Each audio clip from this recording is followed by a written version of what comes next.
할렐루야! 오늘은 세종을, 내일은 대한민국과 온 땅에 전도와 선교의 사명을 감당하는 세종순복음 드림교회입니다. 하나님의 사랑과 은혜가 치유와 응답이 있는 성령 충만한 교회입니다. 구독과 중보기도로 드림가족이 되어보세요. 오늘도 주 안에서 참 좋은 날입니다. 6절요. 오직 내게 이것이 있으니 내가 니골라 땅의 행위를 미워하는도다. 나도 이것을 미워하노라.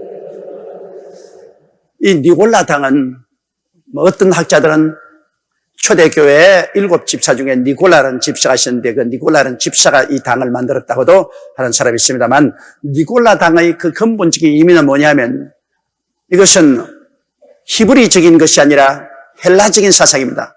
히브리적 사상은 이 유대인과 이 성경 사상은요, 인간의 영과 혼과 육을 나누지 않습니다. 인간은 삼위일체입니다. 그러므로 하나님의 구원도 전인 구원이고, 그리고 우리 이 하나님의 경우는 인간이 죽었다가 인간으로 부활합니다. 영과 마음과 몸도 완전히 부활합니다. 완전한 인격으로서 인간은 존재하는 거예요. 헬라적인 사상은 뭐냐? 영과 육을 분리하는 것입니다. 플라톤의 사상 보면은 영은 거룩하고 좋은 것이고 육은 아주 나쁜 것이다. 그러므로 선한 영이 이 나쁜 육체 속에 있어가지고서 고통을 하는데, 이 선한 영과 육체가 분리하는 것이, 그것이 구원이다. 그렇게 생각하고 있습니다. 그런 헬라 사상이 들어와가지고서 이 니골라 당은 뭐냐면, 구원받았으면 영은 아주 좋은 거다. 영은 구원받았으니까 거룩하고 성결하고 영생을 얻었. 그러나 육체는 아주 나쁜 것이다. 그러므로 육체와 영은 분리되어 있기 때문에, 그러므로 육체로서 그냥 아무리 음란하고 방탕하고 술 먹고 온갖 일을 해도 그건 괜찮다. 영은 구원받았으면 영은 거룩하니까, 그래서 영은 육체하고 관계가 없기 때문에 그 사람 천당 간다. 육체는 원래 나쁜 것이니까, 육체는 주지 육림 속에 빠져서 살아도 괜찮다. 이 이원론적으로 말합니다. 영과 육이 완전히 다르다고 생각합니다. 여러분, 그건 중대한 잘못입니다. 하나님은 사람을 구하러 왔지 영혼을 구원하러 안 하셨습니다. 사람입니다, 여러분. 우리가 지금 죽더라도, 우리 영혼이 올라가더라도 하나님께 하늘나라에서 기다리고 있다가 육체 부활할 때 육체를 얻어야 완전한 사람이 되는 것입니다. 우리 하나님은 영과 육을 분리하지 않습니다. 그러므로 우리의 이 땅의 구원도 영혼이 잘 됨 같이 범사에 잘 되며 간 거라고. 완전 구원을 말합니다. 우리가 죽더라도 나중에 부활의 날에 육이 다시 부활합니다. 육 없이 영만 떠돌아다니는 거 아닙니다. 반드시 부활의 새 몸을 얻어서 영혼, 육을 가진 인간이 되는 것입니다. 그런데 니골라 당은 그렇지 않아요. 니골라 당은 그냥 영은 구원받고 하나님 앞에 올라갈 수 있고, 육은 더러운 것이니까, 육은 아무리 육으로서 죄를 짓고 살아도 영은 관계없다. 영과 육은 다른 존재다. 그런 아주 잘못된 교훈을 가르칩니다. 그런 그 헬라 사상이 들어와 있었는데, 이것을 에베소 교회에서 배척했습니다. 그런 일이 없다. 사람은 영이나 육이나 똑같이 합쳐서 사람인데, 육으로 잘못 지으면, 죄를 지으면 영도 같이 멸망한다. 영혼, 육, 인간은 똑같단 말이죠. 그래서 그 행위를 미워했는데 주님께서 그건 참 잘한 것이다. 나도 그걸 미워한다. 실제로요, 귀 있는 자는 성령이 교회들에게 하시는 말씀을 들을지어다. 이기는 그에게는 내가 하나님의 낙원에 있는 생명나무의 과실을 주어 먹게 하리라. 자, 귀 있는 자는 성령이 교회들에게, 성령이 언제 교회들에게 말했습니까? 성령이 사도 요한을 통해서 지금 교회들에게 말씀하라고 있는 것입니다. 그러므로 성령의 음성을 들으라. 그 말은 사도 요한의 말을 들으라. 성령이 사도 요한을 통해서 아시아 7교회에 말하고, 이 말씀은 즉 전 세계 교회를 향해서 말한 것이니 사도 요한을 통해서 성령이 하시는 음성을 들으라. 이러므로 주의 종은 책임이 굉장히 큽니다. 주의 종은 하나님께 많이 기도하고 성령께 온전히 사로잡힘을 받아서 강단에 서서 성령의 음성으로 말씀을 해야지. 자기가 아무리 신학 박사, 철학 박사 돼도 그게 문제, 그건 인본주의적인 지식입니다. 주의 종은 온전히 성령께 자신을 항복하셔 성령이 그 입술을 통해서 말하도록 해야 되는 것입니다. 매주일 설교하는 것, 성령이 그 사람을 사로잡아서 성령의 음성을 교회에 말하고 교회는 성령의 음성을 들으라. 이렇게 돼야 참으로 주의 종이 되고 그런 교회는 참으로 주님의 음성을 듣는 교회가 되는 것입니다. 자, 에베소 교회와 같이 인본주의가 들어오는데 인본주의를 이기고 단호하게 절대 주권자가 되신 주의 종을 손에 쥐고 교회 가운데 행하시는 성령으로 행하시는 이 주님을 깨닫고 섬기는 사람은 우리 주님께서 어떻게 했냐? 하나님의 낙원에 있는 생명나무의 과실을 주어 먹게 하니라. 생명나무가 이제 낙원에 있습니다. 옛날에 에덴 동산에 있었는데 그러므로 여기 보면 옛날에 있던 에덴 동산을 주님이 하늘로 옮겨버려서 낙원으로 가져가 버리고 말한 것입니다. 그 낙원 가운데 바로 생명나무가 거기에 있습니다. 그러므로 아담과 하와가 타락하고 난 다음 생명나무 근처에 못 갔는데 이제 우리 회개한 우리들은 하늘나라에 올라가면 낙원에 들어가서 그 생명 과일을 우리가 먹게 되는 것입니다. 주님께서 그 생명 과일을 먹게 해주겠다. 그렇게 말씀한 것입니다. 그러므로 여러분 바로 이 에베소 교회는 주 53년부터 58년간 그 시대를 말합니다. 그 시대를 말하는데 이 에베소 교회는 첫사랑이 식어져가는 그 교회를 의미하는 것입니다. 이렇기 때문에 우리는 여기에서 교훈을 배우고 절대로 우리의 처음 사랑이 식어져서는 안 되겠다. 이 사실을 우리가 배워야 될 것입니다. 자, 그러면 그 다음에는 우리 서문화 교회 보십시다. 8절 서문화 교회의 사자에게 편지하기를 처음이요 나중이요 죽었다가 살아나신가 가라사대. 여기에 나타난 예수님을 볼 때 벌써 우리가 마음이 섬찟합니다. 이 서문화 교회는 주후 100년부터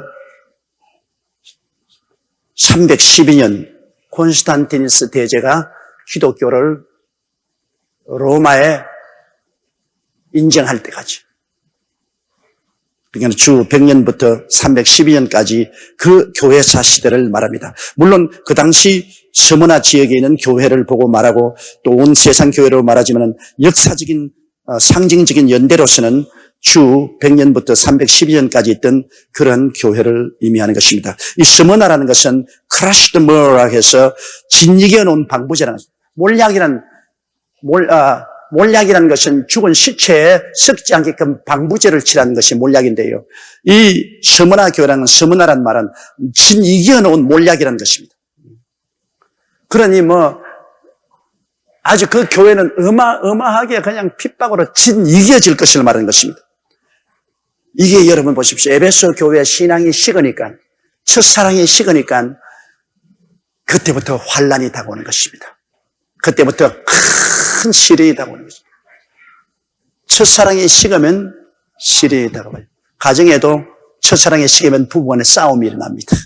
막 밥그릇이 날아가기도 하고 경대가 깨지기도 하고, 사랑이 식으면 논쟁이 생깁니다.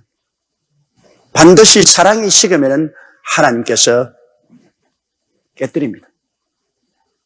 이러므로 이 서문화 교회는 바로 에베소 교회 시대, 사도시대의 교회가 사랑이 식음으로 이제는 하나님께서 허락해 주셔서 거대한 핍박을 당케 그렇게 만드는 것입니다. 그러면 우리 서문화 교회 이 사자에게 편지하는데 여기에 나타나신 주님은 뭡니까? 처음이요 나중이다. 주님은 모든 역사를 통치하시는 하나님이시다. 처음이요 나중이다. 또 우리 개인의 삶도 태어날 때부터 죽을 때까지 우리 주님께서 온전히 주장하시는 것입니다. 그러므로 왜 서문화 교회는 주님께서 내가 처음과 나중이라고 나오냐? 아무리 정치 권세나 핍박하는 자가 나와서 죽이고 그냥 막 목을 자르고 해도 종국적으로 인간의 생사화복을 주장하시는 하나님이시라는 것입니다. 아무리 우리 육체를 죽여도 영혼은 죽이지 못한다. 그러므로 처음도 내고 나중도 나다. 그리고 여기 나타난 주님은 보면은 내가 죽었다가 다시 살아났다. 그러니까 사망의 권세도 내게 있다. 이렇게 되면 너희에게 큰 핍박이 다가올지라도 처음과 나중에 주권은 내가 가지고 있다. 그리고 나는 죽었다가 살아났으므로 죽는 것도 겁내지 마라. 죽어도 내가 살아났기 때문에 나에게 붙어있는 사람이 살아난다. 그 육체가 죽는 거 겁내지 마라. 벌써 거대한 시험과 환란이 다가올 것을 주님께서 그 자리에 나타나신 것입니다. 여러분, 우리가 아무리 고통과 괴로움을 당하고 흑암 가운데서 앞날을 분별하지 못할지라도 하나 아는 것은 언제나 우리의 운명의 처음과 끝은 예수님이 책임져 주시는 것입니다. 아무런 세상에 마귀가 온갖 짓을 다 해도 우리의 운명은 마귀가 주장하지 못합니다. 처음, 나중의 권세가 하나님께 있으므로 내가 하나님께 내 운명을 맡겨버리면 마음이 편안해질 수 있습니다. 9절요. 내가 내 환난과 궁핍을 아노니 실상은 내가 부유한 자니라. 자칭 유대인이라 하는 자들의 회방도 아노니 실상은 유대인이 아니요 사탄의 회라. 유일하게 하나님이 꾸짖지 않은 교회가 바로 서머나 교회야. 환난당한 교회는 하나님이 꾸짖지 않습니다. 왜냐하면 심한 환난을 당하면 사람들이 회개하고 깨어집니다. 환난당하지 않을 때는 오만하고 교만하다가도 환난의 바람이 불어오면 사람들은 모두 다 왜 이런 일이 생기는가 스스로를 회개하고 깨어지게 되는 것입니다. 어떠한 사람도 큰 시련의 바람이 불면 내가 무슨 죄를 지었느냐 그렇게 생각해 보는 것입니다. 예수 안 믿는 사람은 뭐라고 말합니까? 전생에 내가 무슨 죄를 지었기에, 반드시 그럽니다. 내가 전생에 무슨 죄를 지었기에 이런 시련을 당하는가. 사람이 시험과 환난을 당하면 죄책이 살아납니다. 마음에 죄책이 살아나요. 우리는 전생이 있지 않기 때문에 우리의 시험과 환난 당하면 내가 무슨 죄를 지었기에, 내가 무엇을 잘못했기에 이러냐 스스로를 살펴보게 되므로 회개하는 사람 주님 꾸짖지 않습니다. 회개 안 하는 사람 꾸짖죠. 환난 당하면 회개하는 교회, 이 서머나 교회, 이 교회는 주님께서 꾸짖지를 않으셨습니다. 그리고 내가 내 환난과 궁핍을 막 환난을 당하고 핍박을 당하니 궁핍할 건 말할 수 없죠. 교회도 쫓겨나가고 직장도 잃어버리고 온갖 괴로움을 당하는데 내가 내 환난과 궁핍을 하오니 실상은 내가 부유한 자라. 그러나 실제는 이제 신앙에 부유하게 되죠. 세상 물질로 부유하고 안일하게 되면 영혼이 가난하게 됩니다. 왜냐하면 세상에 부귀 영화가 있으니까 그만 세상 즐거움에 하나님 찾는 것을 등한히 여기고 기도를 들어갑니다. 이게 큰 우리 예수 믿는 사람의 디렘마입니다. 하나님여 복 주십시오. 복 주십시오. 복을 주놓으면 이제는 교회도 안 나갈랍니다. 이제는 기도도 안 할랍니다. 이제는 하나님 열심히 하십니다. 이러니 하나님이 얼마나 입장이 곤란한지 복을 주노니 저놈이 세상으로 물러가고 복을 안 주니까 시끄러워 못 살겠고 자꾸 복 달라고. 그러니 복을 줄 수도 없고 아니 줄 수도 없고 우리 하나님도 참 괴롭습니다. 우리 사람으로 생각할 때는 하나님께 복을 받으면 너무 감사해가지고서 주님을 더 잘 섬길 것 같은데 실제는 그렇지 않단 말입니다. 복을 받으면 막 그만 신앙이 식어지고 막 뒤로 물러가 있어요. 그러나 환난을 당하고 가난하고 어려울 때 정말로 열심히 있거든. 제가 같은 교회를 42년 동안 목회하고 있지만은 제일 열심히 있을 때가 60년대 서대문 교회 시절. 그때는 정말로 먹고 살기가 너무 힘들었어.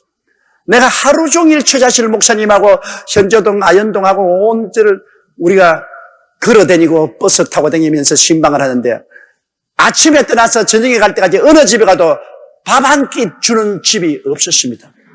그러니까 우리 하루 종일 다녀도 정말로 밥을 주는 사람들, 그때는요, 이 길거리에 가면 이 포장마차에 해가지고서 뭘 팔았냐면 차를 팔았습니다. 가난한 사람들이 뭐 음식을 사 먹을 돈이 없으니까 따끈따끈한 이 차를 팔았어요. 그냥 우리 최 목사님은 나하고 하루 종일 차를 얼마나 많이 마셔가지고서 그 이제 계명 아파트에 우리 집이 있는데 저녁에 집에 들어오면 뱃속에 물이 출렁출렁 출렁출렁 그러면 뱃속이 출렁출렁 했다고요. 그랬는데 그때 얼마나 성도들이 열심히 였는지요. 저 동대문 밖 저 성동지구 저 곳에서도 새벽에 걸어서 새벽 기도에 교회가 꽉꽉 찼습니다. 그리고 뭐 수요일 날부터 시작해서 금요일 철야 기도는 말할 필요 없고 정말로 열심히 했습니다.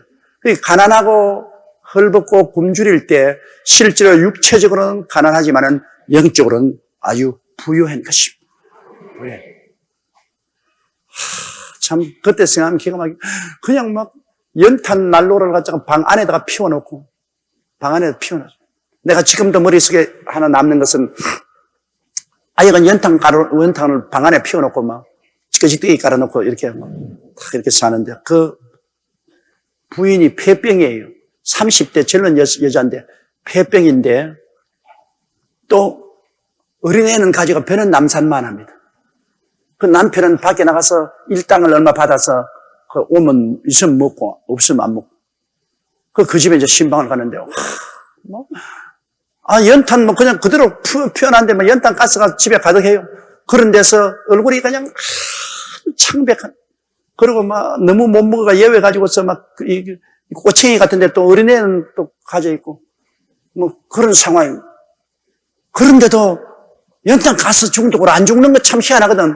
그래 내가 물었습니다. 아니 밤에도 피워놓고 사니까 뭐 추워서 못 견디니까 밤에도 피워놓고 삽니다. 그 괜찮으니까 골치가 좀 아프지만 괜찮다. 그 왜냐? 하도 파벽풍창이라 구멍이 다 뚫어지니까 바람이 왔다 갔다 하면서 연탄 가스 가자. 너무 가난하니까 잡아갈 필요 없다. 가자. 그것도 어느 정도 뭐 벽도 발라놓고 뭐 이래야 연탄 가스가 사람 잡아가지. 너무 구멍이 많이 뚫어지니까 너무 가난하면 연탄 가스도 안 잡아가요, 사람. 그래 내가 그 자매님 위해서 내가 기도를 해주고 그래 내가 이렇게 몸이 약해가지고서 어린애기를 어떻게 낳기겠냐. 막 괜찮아요, 나아요 그러더라고. 그러지만 하루 어린애기 낳았다고 날 보고 와서 예배 봐달라고 연락이 왔어요. 그래서 우리 최자실 목사님하고 가니까 그 어려운 가운데서 혼자서 어린애기를 낳았어요. 산파도 없이. 어린애기를 낳았는데, 왜냐하면 산파나 누구 부르면 돈 들지 않습니까? 어린애기가 떨어지니까 어린애기 배총을 손가락에, 테를 손가락에 감았어요. 여기 도로 들어가면 안 되니까 못 들어가라고. 손가락에 감아가지고. 혼자서 억지로 그 테를 다 끄집어내고. 완전히 이건 내가 그래서 그게 얼마나 울었는지, 저게 내 딸이라면 어떻게 했느냐? 저게 내 딸이라면 내가 얼마나 가슴을 치고 통곡을 하겠는가? 우리가 예배 보러 갔는데 또 신랑은 또 돈벌이에 나가버리고 없고, 그 물 좀 주고 오고 싶다. 우리도 뭐 있어야 뭐 주지 뭐.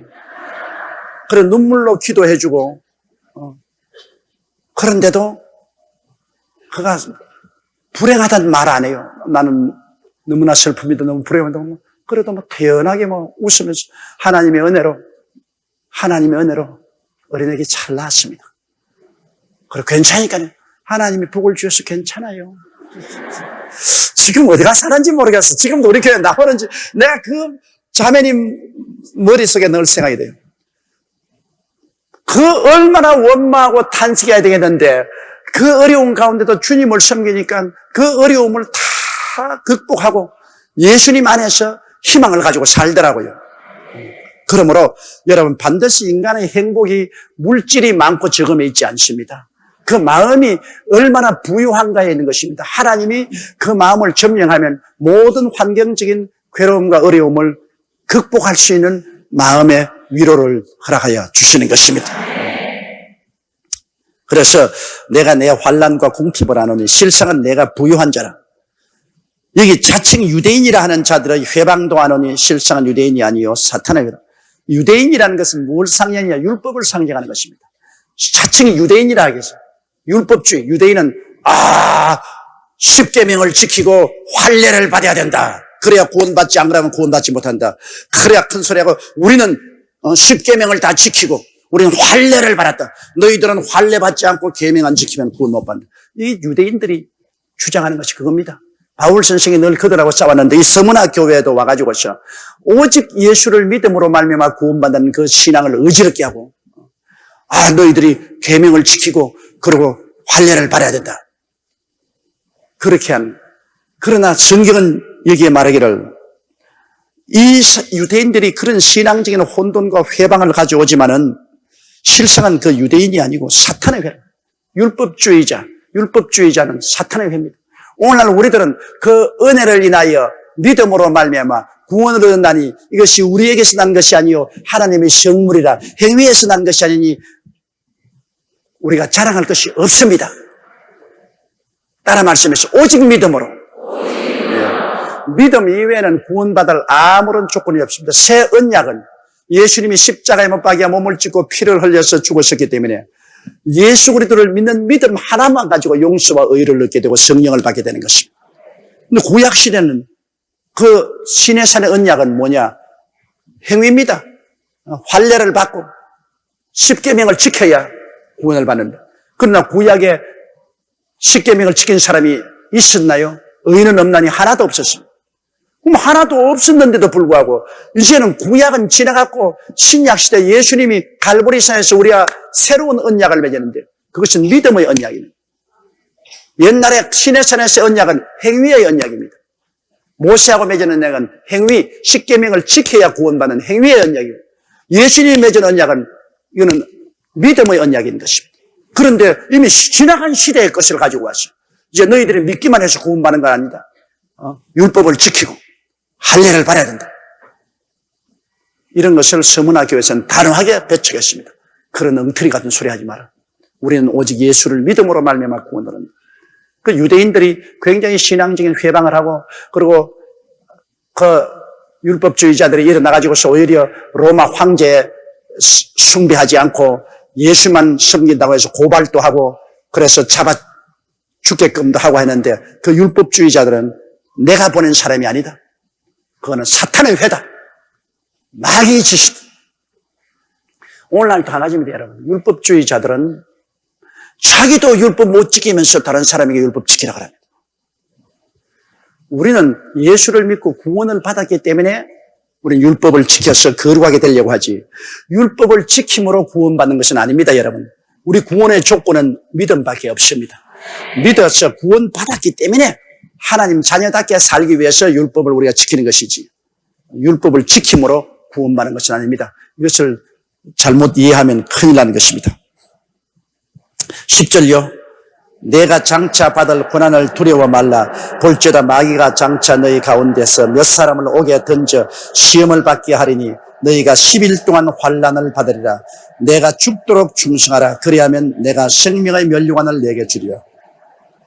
이 서머나 교회 그 자체에 큰 시험과 환난이 다가와서 로마의 공격을 받고 이래서 그 서머나 교회 교인 중에 몇 사람이 옥에 던지고 10일 동안 환난을 개교회적으로 받을 것을 예언했지만은 시대적으로 보면은 이 교회 시대 즉 주 100년부터 312년까지 시대적으로 보면은 너희가 10일 동안 환난 받으려 했는데 실제는 로마의 10대 황제 10명의 황제를 통해서 그들은 무시무시한 시험과 환난을 겪게 된 것입니다. 약 200년 동안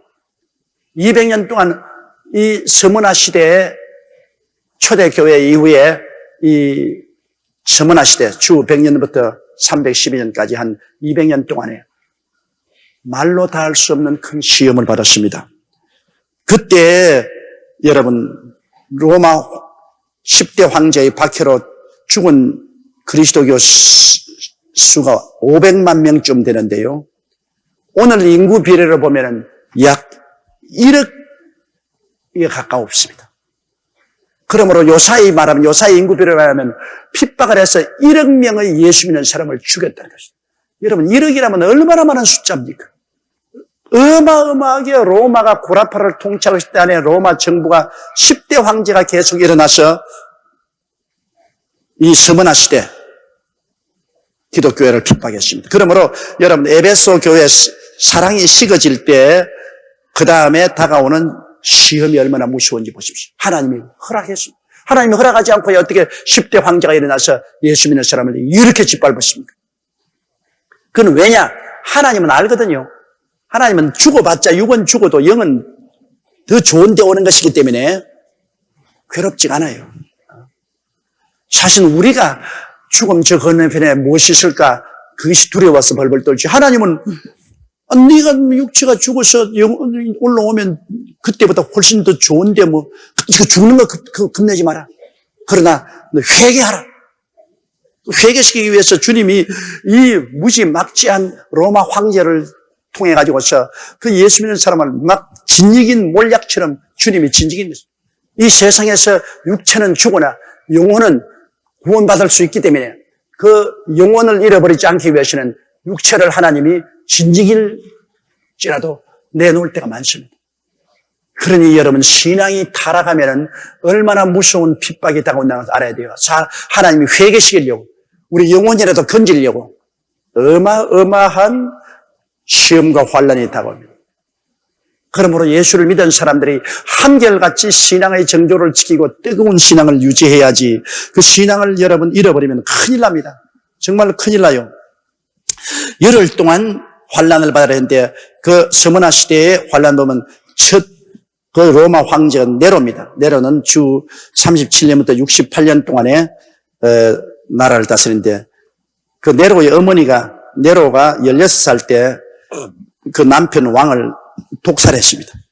남편을 죽이고 16살 먹는 아들을 임금으로 세웠어요. 그런데 이놈이 얼마나 방탕을 했던지 25살 되기 전에 자기를 왕으로 세우기 위해서 아버지를 독살해 준 그 어머니를 죽였습니다. 그리고 자기 아내 옥타비아 그리고 형제들도 다 처형하고 그리고 자기 시진다고 시상이 생기기 위해서 로마에다가 불을 찔러놓고 자기는 성령에 앉아가 오 불길이여 아름답도다 불꽃같이 아름답도다 수많은 사람이 불타 죽고 막 온 로마 도시가 막 황폐했는데 자기는 시지는다고 그거 보고 그러고 다음 막 국민들이 그것을 알고 반발하고 일어나니까 이건 내가 한 것이 아니고 예수쟁이들이 불을 찔렀다. 그 예수 믿는 사람에게 덮어씌워가지고 그래서 막 예수 믿는 사람을 잡아가지고서 그 원형 극장에 갖다 모아놓고 사자들을 풀어가지고서 사자가 막 찢고 죽이겠어. 그럴 때 유명한 순교자가 바로 베드로와 바울 아닙니까? 베드로는 로마의 시에 너무나 무시무시한 순교 핍박이 심하니까 많은 제자들이 당신은 교회의 기둥이니까 피하라고. 그래서 그 전에 온 전설을 보면은 이른 새벽에 안개가 뿌옇게 끼었는데 로마시를 떠나서 베드로가 로마시를 탈주해서 따라다니까 마침 햇빛이 이렇게 동해에 비치는데 그 햇빛에서 예수님이 다가오시더니만 자기 옆을 지나가거든요. 그래서 코바디스 주여 어디로 가시나이까? 너가 버리고 간 내 백성들을 위해서 내가 다시 십자가에 못 박기 위해서 난 로마로 들어간다. 그게 베드로가 크게 회개하고 눈물로 통해 자복하고 다시 로마로 들어가서 그는 체포되어서 죽을 때 예수님은 바로 십자가에 못 박혔지만은 나는 예수님을 부인한 사람이라 나는 바로 십자가에 못 박여 죽을 자격이 없으니 나를 거꾸로 십자가에 못 박아. 그래서 베드로는 거꾸로 십자가에 못 박여줬어요. 주님 제자 베드로는 거꾸로 가셨으니 하는 노래가 있는 것처럼 거꾸로 가셨어요. 그래서 또 로마에 가면 지금도 베드로가 돌아섰다는 그 자리에 코바디스라는 기념교회가 써 있지 않습니까? 여러분 로마에 갔었으면 아마 바울의 순교한 곳도 가보았을 것입니다. 바울은 흙으로 만든 옥에 갇혀 있다가 끌려 나와가지고서 그를 장작 쪼개는 것 같은 그런 나무에다가 목을 던져가지고서 도끼를 들고서 그 목을 쳤습니다. 그 바울의 목이 몸에서 떨어져서 3번 탕탕탕 뛰었는데 그 3번마다 물이 팍팍팍 솟아나서 거기에 샘물이 되었던 그 기념교회에 그 운물이 솟았던 그 자리까지 보존되어 있는 것을 여러분 볼 수 있을 것입니다. 그래서 네로 황제 때 교회의 위대한 지도자인 베드로와 바울이 순교를 당했었습니다. 그리고 수많은 그리스도인들이 처형을 당했습니다. 그 다음에 도미시안 황제 때인데 주 81년에서 96년까지인데 자기가 신이라고 말하고 자기를 숭배하지 않고 예수를 숭배하는 사람은 다 처형한 무수한 성도를 잡아주고, 그때 사도 요한을 잡아가지고서 기름이 펄펄 끓는 기름가마에 던져넣었습니다. 그런데 요한은 하나님의 특별한 섭리가 있어서 기름가마에 들어와서 시원하다 하고 앉아있었죠. 기름이 요한을 태우지 못했습니다. 그러니까 요한을 그대로 건져가지고서 밤모섬으로 유배를 보냈습니다. 거기에서 요한계시록을 요한은 받았죠. 사도들 중에서 유일하게 자기 명대로 살다가 세상을 떤 분은 요한밖에 없습니다. 요한은 예수님의 가장 큰 사랑을 받은 사람이죠. 그 다음 세 번째 황제가 트라이안 황제인데 주 98년부터 117년까지 기독교 반대법을 통과시키고, 그래서 베드로의 수혜자인 ig나시우스를 잡아서 짐승에 치게 죽였습니다. ig나시우스가 80이 넘은 노인으로서 끌려나가서 순교를 당할 때 예수를 부인하라고 하니까, 나는 어릴 때부터 지금까지 예수님이 내게 나쁜 짓 해준 적이 한 번도 없다. 그런 예수를 내가 어떻게 부인하냐. 그래서 짐승에 밥으로 내주니까 그가 한 말이 있습니다. 짐승이 와서 나를 찢어라. 내 갈비뼈를 뜯어내고 내 팔다리를 뜯어내라. 빨리 내 영혼이 내 몸을 벗어나서 내 사랑하는 주님을 가서 만나게 하라. 그 유명한 말이 있습니다. 그처럼 처참한 순교를 당해도 그는 굴하지가 않으셨습니다. 그리고 네 번째 로마의 황제는 아우렐리우스인데, 이 사람은 철학자였습니다. 주 161년부터 180년까지 로마 황제를 했는데, 그는 로마의 복고주의 철인으로서 그는 로마의 옛날 전통과 문화와 종교를 부활시키는데, 새로운 종교인 기독교는 로마의 옛날 문화와 종교를 복구하는데 회방이 된다고 해서 많은 기독교인들을 또 살해했었습니다. 그는 스스로 굉장한 철학자였는데 많은 사람을 죽였어요. 그래서 유명한 교회 지도자인 폴리갑, 요한의 제자인 폴리갑과 저스틴 같은 지도자를 죽였습니다. 다섯째 로마 황제는 셉티머스 세베루스라는 황제인데 주 202년부터 211년까지인데 그는 신앙 금지 청령을 내리고, 옛날에는 여러분 북아프리카가 전체가 기독교 본산지였습니다. 지금은 북아프리카가 이슬람교 본산지가 있지만, 그게 아주 유명한 신앙 지도자인 오리겐이라는 신학자가 있는데 그 부친이 그때 순교를 당했었습니다. 여섯째 황제가 맥시머스 황제인데 주 235년부터 주 237년까지 그는 기독교인들을 얼마나 많이 죽였던지 한 번에 50명씩 60명씩 그 시체를 한 구덩이에 던지고 파묻은 아주 포악한 왕이었습니다. 일곱째 황제가 데시우스 황제인데 주 249년부터 254년인데 온 전국에 무시무시한 핍박을 가했는데, 만일 이 사람이 오래 살았더라면 지상의 기독교인이라고는 한 사람도 남지 않았을 것이라고 말합니다. 무자비하고 포악하게 기독교인을 박해했으나 일찍이 죽었습니다. 여덟째 황제가 발레리안 황제인데 주 257년부터 260년간 그런 임금으로 있었는데, 그때는 유명한 교부 히프리안이 순교를 당하고, 이 히프리안은 칼타고의 감독이며 당대 최고의 기독교 저술가였는데 이런 지도자로 죽임을 받았습니다. 아홉째가 오렐리안 황제 270년부터 주 275년까지인데 그는 계속해서 핍박을 가했고, 가장 무시무시한 최후의 핍박을 가한 자가 10대 황제인 디오클레시안 황제인데 주 303년부터 315년까지 그는 성경도 다 불태워버리고 교회의 흔적도 다 불태워버리고 최악의 핍박을 했는데, 그때 많은 성도들이 올 때 갈 데가 없으니까 로마의 카타콤브, 동굴로 들어갔습니다. 그 당시에 석회석을 파내고 그 지하에 굴이 있죠. 로마에 가서 카타콤브에 가보셨죠? 가보신 분 한번 손 들어봐 주십시오. 카타콤브에 가본 사람. 별로 없네.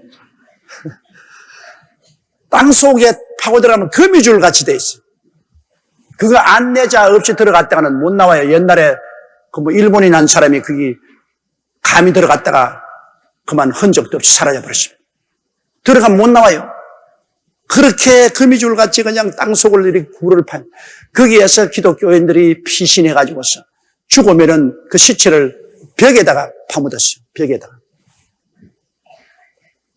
그래서 그 동굴 밑에서 태어나가지고서 거기서 자라고 거기서 죽은 성도들이 있어요.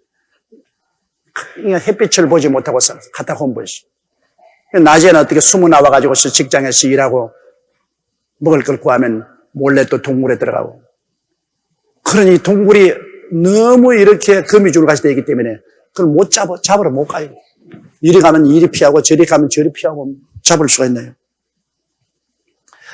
이래서 철저히 기독교인들을 박멸했다고.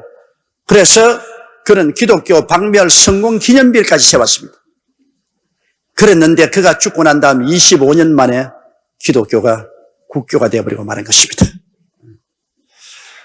이 환란 기간 동안에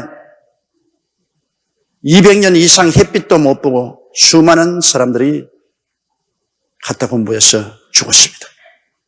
그러니 이 10대 황제가 완전히 기독교를 이 지상에서 완전히 멸절시켰어요. 그게 하나님 허락 없이 그런 일이 있을 수가 있습니까?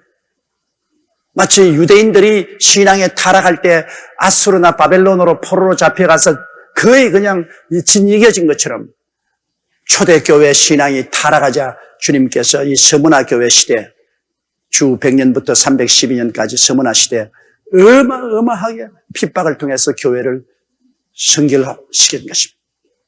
그러니 아유 몸소리 납니다. 겁이 나요. 주님은 그때 핍박을 받고 고통당하고 죽임을 받지만 그 영혼들이야 하나님이 다 거두어서 하늘나라에서 크게 은총을 받게 주님 만들어 주셨죠. 그러므로 내가 장차 받을 고난을 두려워 말라. 볼지어다 마귀가 장차 너 가운데 몇 사람을 오게 던져 시험을 받게 하리니 너희가 10일 동안 환난을 받으리라. 내가 죽도록 충성하라. 그리하면 내가 생명의 면류관을 내게 주시. 아예 죽을 각오하라. 그러면 죽었죠. 죽도록 충성하라. 살라고 하지 마라. 죽으려고 해라. 그러면 네가 죽으면 내가 하늘에서 생명의 면류관을 주겠다. 여러분 우리가 하늘에 올라가서 받는 면류관 중에 최고의 면류관이 생명의 면류관입니다. 순교자의 면류관은 생명의 면류관입니다. 주의 종 복음을 전가한 사람이 받는 면류관은 영광의 면류관입니다. 영광의 면류관. 생명의 면류관을 받는 것이 가장 좋죠. 그러나 일반적으로 예수 믿고 올라가는 사람들은 의의 면류관을 다 받습니다. 그리고 별로 한일 없이 올라간 사람은 시들지 않는 면류관을 받습니다. 그러니 여러분 지역장, 구역장 열심히 일해서 영광의 면류관을 받아야 될 거라는 것입니다. 하늘에 해의 영광이 다르고 달의 영광이 다르고 별의 영광이 다르고 별과 별의 영광이 다르다고. 11절요. 귀 있는 자는 성령의 교회들에게 하시는 말씀을 들을지어다. 이기는 자는 둘째 사망의 해를 받지 않으리라. 자, 첫째는 죽게 돼 있어요. 첫째 사망. 우리 예수 믿고 난 다음에 핍박을 받아서 첫째 사망이죠. 이기는 자에게는 둘째 사망이 문제입니다. 여러분 사람이 육으로 죽고 영으로 죽는 것입니다. 육으로는 죽고 영은 구원받아 천국으로 올라갈 수 있는데 육도 죽고 그 다음에 영적으로도 하나님께 버림받아서 지옥으로 떨어지면 그건 영도 죽는 것입니다. 그러므로 예수를 안 믿는 사람은 두 번 죽습니다. 육으로 죽고 그 다음 영으로 죽습니다. 그러나 예수를 믿는 사람은 한 번 죽지 두 번 죽지 않습니다. 육으로 죽고 영으로 살게 되는 것입니다. 이러므로 서문화 교회에 말한 것처럼 너희가 육체로 죽도록 충성하라. 육으로 죽는 것 걱정하지 마라. 둘째 사망은 너에게 다가오지 아니한다. 영으로는 안 죽는다. 육은 죽어도 영은 산다. 지금 이 세상은 작별해도 주님 앞에서 영원한 영광을 누리게 된다. 하나님 보시기에는 이렇게 또 이 세상과 천국을 이렇게 주님 보시고 있죠. 그럼 이 세상에 있는 사람 천국으로 옮깁니다. 그런데 이 세상에 사는 사람이 이게 안 보이기 때문에 아이고 살려주세요. 살려주세요. 여기 살겠습니다. 그러면 하나님은 야 임마 거기 살아봤자 별 볼 일 없다. 먼지와 티끌과 죄만 있지. 여기 오면 훨씬 좋다. 이리 가라. 안 갈래요. 안 갈래요. 나는 그리 안 갈래요. 소똥의 뒹굴어도 여기가 좋아요. 여기가 좋아요. 그 몰라서 그런 겁니다. 하나님 보시기에는 여기 떠나가 여기 오는 것이 훨씬 좋습니다. 바울 선생이 말하기를 내가 이 몸을 떠나 그리스도와 함께 있는 것이 더 좋다고 말했었습니다. 내가 차라리 담대히 원하는 것은 육신을 떠나 그리스도와 함께 있겠다고 했는데, 그런데 우리는 모르니까 여기 자꾸 있으려고 하죠. 그러니까 하나님께서는 너 여기서 핍박을 받더라도 회개하고 순결하게 되라. 죽어도 몸은 여기 죽어도 영은 여기 옮겨놓은 이게 훨씬 좋다. 하나님 보시기에는 여러분 우리에게 나쁜 짓을 하는 건 아니죠. 우리가 순교를 당해서 처참하게 그냥 짐승에 찢기든지 불에 타든지 창에 찔리든지 죽습니다. 죽기는 일시간 고통스럽죠. 그러나 실제는 그 다음에는 이루 형언할 수 없는 영광으로 들어가게 되는 것입니다. 그렇기 때문에 하나님이 우리에게 손해받게 하는 것은 아니죠. 그러나 우리가 보기에는 너무 고통스럽고 괴롭지 않으냐고 원망할 것입니다. 그건 우리가 몰라서 그런 것입니다. 차라리 고통을 당할지라도 하나님 보시기에는 회개해서 구원받는 것이 훨씬 낫다 그 말인 것입니다. 타락가 버림받는 것보다는 회개해서 둘째 사망에 들어가지 아니하고 영원한 생명을 얻는 것이 좋기 때문에 시험과 환난을 통해서라도 깨어진 몰약이 될지라도 너희가 다시 회개하고 구원을 받으라고 주님께서 말씀하시는 것입니다. 자, 그러면 오늘 우리는 초대교회에서 에베소 교회, 초대교회로부터 약 100년까지 에베소 교회와 그 다음에는 서문화 교회 100년부터 시작해서 주 312년까지 콘스탄티누스 대제의 일까지 서문화 교회, 교회 시대 두 개를 공부했습니다. 주님께서 네 본 것과 지금 있는 일, 지금 교회사를 연구하고 있습니다.